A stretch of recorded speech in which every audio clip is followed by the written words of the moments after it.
Welcome back, everyone, on another episode of the Unquestioned Podcast with Louis de Ware and Willem Hempe. Luigi, where are you? You can tell, this is the Belfry of Ghent, Belfort, and this is St. Bauba's Cathedral or St. Baf's. Two of the three towers, not bad for my first large apartment. Well, I have a question, and I'm quite impressed that they're still up because they had to survive 10 days of the famous Grensefeesten. Maybe for the listeners that including don't you live in, passing through, including me. I was, and a little bit later in this episode, I'll talk a bit about my trip, my holiday. But while I was on my way to the south, I passed to Grensefeesten.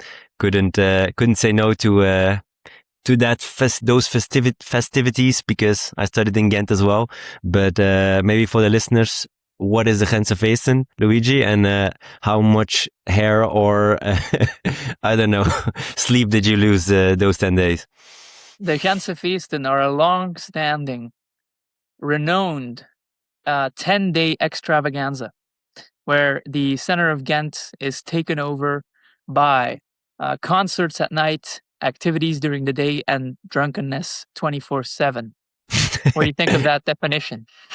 For Americans, or maybe that might sound like, oh my God, it's a terrible event to visit. But to be honest, I didn't go for 2 years, and visiting again and just everyone being happy with each other, and just each little square has like a street musician or a podium where people are performing, and there's just a general good spirit, and it's beautiful to see that that still exists, and that it keeps growing each year and year. People are searching for connection in this more and more digital world.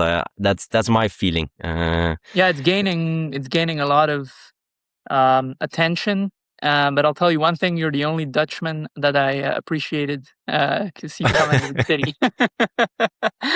The funny thing is, like, living in the Netherlands for 2 years, the Dutch are known to be extremely loud. And the funny thing was, when I was on a business trip in Ghent, where a couple of my Dutch colleagues, we went to a famous cafe. It calls the Canon, at Canon in the Netherlands, in Flemish, and they were, let's say, quite loud. And I saw the faces of my my Flemish citizens around, not really being happy that they were placed next to the Dutchies, because they were burping and loud shouting. And we saw what are we, the Middle Ages? Where are the Middle Ages? Yes. But all jokes aside, while I'm working in the Netherlands, I'm appreciating more and more for their loudness and their unique character. So it's in the beginning was adapting, but besides that, we actually, for the listeners, this topic, we're talking about the city that I visited as a holiday and the city that I'm living and working in. And we're talking about Paris versus Amsterdam. That's why I paused Ghent, because I went on a holiday in Paris, which is also known as one of the AI hubs in Europe. But maybe I would love to hear from you, Louis, this duality, these two cities. We still stay in Europe, but I would want you, which city would you prefer to start a company? That's maybe I would love to hear. Oof. Well, let's be fair. France would need a default city that would be that would work the best for AI. So I wouldn't call it an AI hub, just because I mean, there is success there, but I mean, there's got to be a single central city in France that gathers the French-speaking geniuses. So I don't think Paris really comes up unless you're talking about Western Europe. Give me your top 5. Paris is probably in there, but again, by default, because you have to pick a city. Yeah. Then Amsterdam, maybe because it's smaller, the quirkiness, the ability to experiment is closer to SF. Who knows? It's a test market for certain companies. So that's your area. Hmm. It's tough because I'm a sucker for network effects and for winner take all games. And when it comes to scale, sometimes the money, the numbers, or the scale speaks for itself. So if Paris is larger, maybe I would move to Paris and Mm, not even consider anything else, unless there's a company that would need to see and to be physically close to. okay. Well, I agree to disagree. I I love it. I don't believe. Well, let me share with you my thesis. So I agree with you. Paris is bigger, and when you like, I live in Amsterdam, and when I'm in Paris, I feel like this is like a massive city. It's you can every little arrondissement, so region, feels like a new village or a city on its or yeah, city on its own. But as well, when I what I experienced there, it's optimized for having a good life. People, the every corner is really good food. Very the one of the best chefs in the world are there. Every moment you can have a good lunch, a good dinner, the best wine is all accumulated there. And I feel like that is probably as well maybe why we don't have a massive Spotify or a massive Google that started from Paris. If that's my personal opinion, if the life in your city is too good, then you will often have not the incentives to really go all in, and more sometimes incentives instead of doing an all nighter to just work, have a strong, and then go have some nice drinks with the colleagues. So those An all-nighter dinner, you say? But an all nighter throw us dinner. your Spotify theory about why you think that the region Mm. was interesting. Well, there's a general thesis or experiments about why economies where it's worse weather grows faster than economies where it's better weather, because once the weather is better, people are more keen to go outside, more keen to do other activities, to meet other people. And when the climate is colder, people are more keen to stay in the office, work longer hours. And this as well, these are results that help a company strive, or help a startup, which is also company strive, Maybe escape the city. escape the city. And that's why I think as well, the funny thing is Amsterdam is more up north, why I would pick Amsterdam as a startup to start your company. And not only because maybe the weather and the lifestyle is a bit less good, but also because the Dutch population is very keen on trying new things. They're also often Mm, called the Americans of Europe. Uh, really? that's actually funny because now I Mm. notice it. I told the story about them being very loud, and the Americans are also sometimes labeled as extremely loud. Who are you calling Um, loud? yeah, and as well, like my T-shirt says, I'm not really. I'm a fan of the great country across the pond. That also you can hear them shout from our little continent here, Europe. Yankees. But the reason why is because that's an ecosystem where people want to try new things, want to try new software, want to try new products and services, and that is a good environment to start a new company. Where for our audience, where you are now based in Belgium, people are less reluctant on trying new things, wanting to be more secure. And if people don't want to try your new product and service, then it's already a big hurdle to get over with your startup. I think But that's true. The last time I was in Amsterdam, I tried lots of new what, products and services. what But kind of we'll products see. or We'll see services? what This kind is of made for next episode, our rated what R kind of tech episode. companies though. But yeah, in all seriousness, I would agree. The better your life is, the less incentive you have to change it.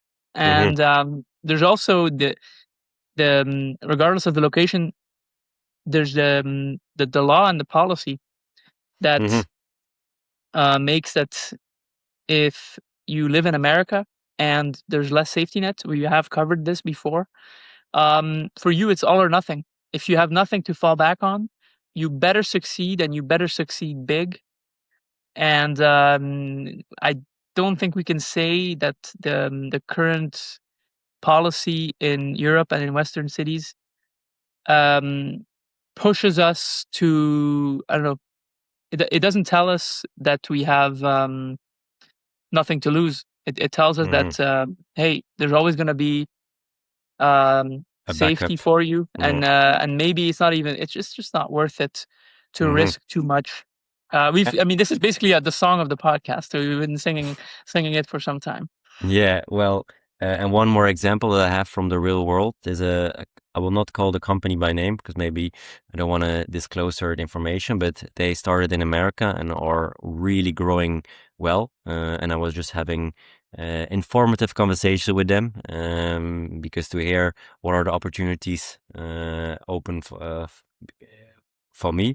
And funny thing is, they wanted to open a hub in Europe, and I thought as well, like, okay, I gave them my advice, for example, but they were less keen on Amsterdam and more keen on Paris. So I was like, okay, please share with me why, what is the reason, what is the talent hub bigger? And the only answer I got back was the subsidies are really nice over there. Oh no, no! Oof! You! I didn't see that coming. So Where did they? What do you remember the area that they were coming from? Because why was the choice between Amsterdam or were they for Belgium? no, the person was an American. He was Wow, the lead of the. Americans interested in subsidies and state sponsorship. It must mean that it makes a big difference in Well, Paris. it's funny, and it's like significantly that was the only reason that they gave because it's so big the subsidies that they want, and it's probably Macron as well that sees the Emmanuel Macron as the current president For sure. of for sure of France, and he as well really pushes examples as Station F, startup accelerator and incubator, and all the tech ecosystem in Paris really to thrive, But I think it's maybe not the best way to do it via subsidies, but it's one of the only ways how he can do it because he cannot just, let's say, a good thing would be from all the startup founders, I will take away your social security and your net of security. You need to fail or die, and I'm very sure this is maybe not so nice for my fellow Europeans to hear, but it will make their company a lot better because they're obligated to focus and not just have a nice long lunches and have good wine with their investors and so on, but focus on output and revenue. But yeah, this is in France the only way how they can really attract and talent and companies, and we'll see what comes out of it. But when I looked at the website of the Station F, so the incubator, the only company I recognized of the logo was Hugging Face. So, Right. and yeah, Hugging Face is like I don't know exactly what their revenue is, but it's also a lot of focus on the open source community and sharing models, open source with the whole world. So that's not the best business model to to get rich, I would assume. I don't know what your opinion is on that. I heard about them last from Sam Altman tweet Hmm. where they disclosed together with OpenAI Sorry. some security vulnerability about some sort of escape that the agent did, and so I saw that was together with Hugging Face. GitHub was a success story bought by Microsoft. Most large companies use either GitHub or a competitor every Was day. GitHub started in France? No, no, I'm just Ah, saying, Hugging Face is the GitHub for AI. yeah, okay, yeah. And but I'm also not sure because I really, I'm going to try to present the case of Europe and kind of defend Europe here a little bit. Also because I simply enjoy the good life too much myself. So Hmm. I I there clearly is, it makes sense that enjoying life and doing hard things, building hard things don't go together. But I wonder if that's all this is, if it's also not about the cultural differences, the identity, and also heritage and branding. Because if we think about brands like Hermes or even Le Creuset pot to stay in France, those things, they're all about heritage. Same with Hmm. car companies like Ferrari that we all love. Um, m- I can't say most of it, but a lot of it has to do with the name and the fact that they have been around for some time. And where has that happened before? Well, with every European city, there's people that left on the boat to cross the Atlantic to America, and there's people that stayed in the major hubs like London, Paris, Amsterdam. And what the EU is doing, their new laws and their regulations may be annoying, but they're simply collecting a tax. They're Hmm. saying if you want to pass through the historic scenic center, you have to pay our tax. And guess what? The companies are doing it. Apple is folding. Apple is moving to USB-C because they say so. GDPR and DMA and all those things are being applied by the companies. So they're simply leveraging their power, their status, and it's a little bit of it goes both ways. It's a little bit of a projection also when the EU and Ursula and stuff, the regulatory bodies are pointing at the big tech monopolies. They're forgetting that they themselves are a monopoly. What Hmm. better monopoly is there than Paris, the most visited city in the world? They don't have to do anything except charge rent to the companies that want to sell iPhones there or software licenses there. And guess what? They're doing it, and the companies are taking it. And so America has less of that. America has to prove itself constantly, and they simply don't have that solid foundation. Who knows No. if they will? Yeah. Plus, it's also with America, they, like you said, constantly kind of breaking tradition. That is, let's say, a traditional fight, breaking it, innovating it, better, faster, and so on. And in Europe is protecting everything to keep it intact. And it's also beautiful that sometimes, an example in Paris, the Notre Dame, a famous cathedral that got burned down, and very quickly the whole country, but also like the whole continent, raised funds to make sure that beautiful I have to jump in cathedral. there though. Oh, It's not fair. The it's reason not. they were able to build up the Notre Dame so quickly is because Hmm. they skipped a bunch of bullshit regulations. You have to keep that in mind. So Macron was like, Okay. let's skip ahead. Let's not do all the red tape, the rules, and slowing down. And let's not do that. So Hmm. just saying, I just Okay. had to. Okay, but then that's actually maybe a beautiful example of a little bit a combination of keeping sometimes keeping the rules, removing a bit of rules instead of constantly adding more and more rules, will help accelerating progress, but also uh, keeping the tradition alive.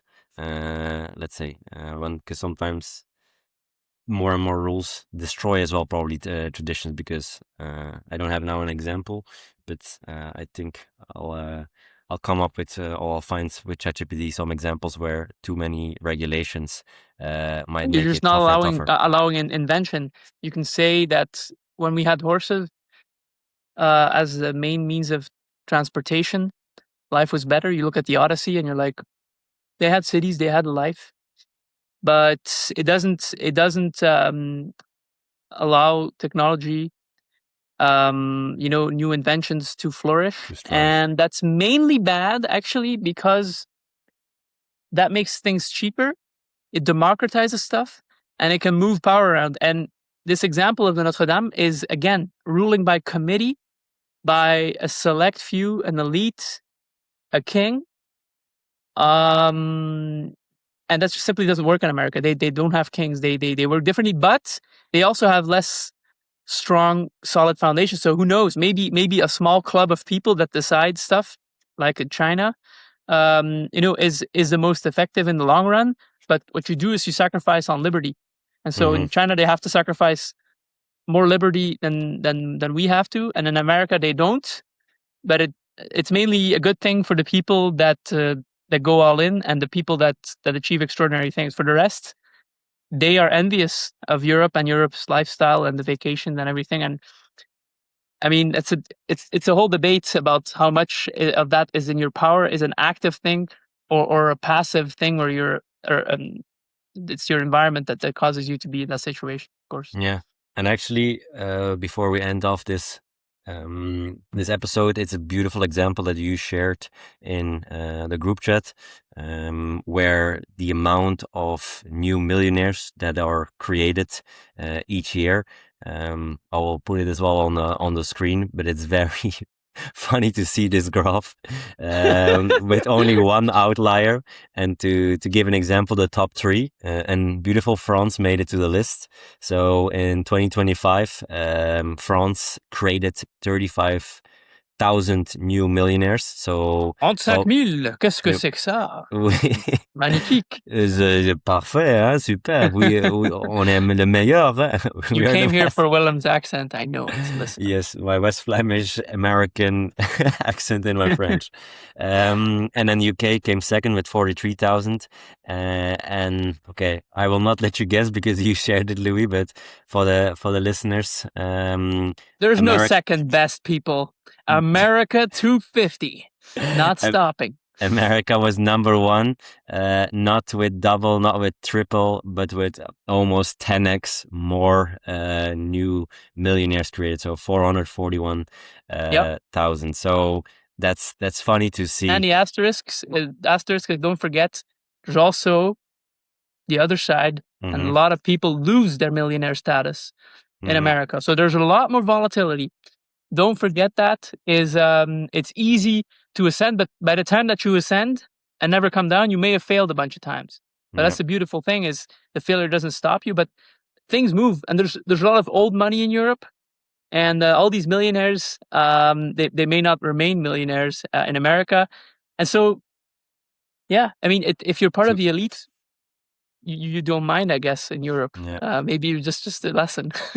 Yeah. And maybe my final thought for this episode, it might be, if you want to move up and find the lowest resisted path, would be go to America, really work hard, become a millionaire, maybe a billionaire, and then with that wealth come back to Europe and live the good life and keep your wealth that you created in generations, because there it's a lot tougher to lose it than to gain it. But these are just certain thoughts that I have, and hopefully some people will I will take a lesson. I'm as well more and more thinking about it as a good strategy to optimize happiness and Looking wealth. at Jesus Christ on the wall over there. Nice. Yes.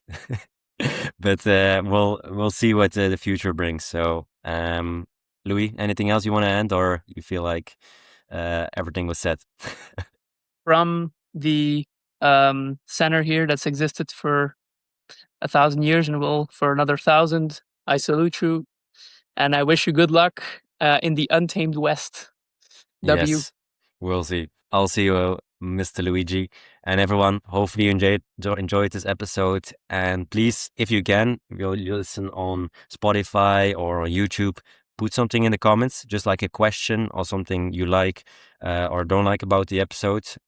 We see our listeners each episode growing, very small, but we see a little bit of growth, so that we're really happy about it. And a little bit of feedback will help us bring more good topics and more value to you. So please do so if you hear this, and looking forward to another episode next week of the Question Podcast. See you guys. Bye-bye.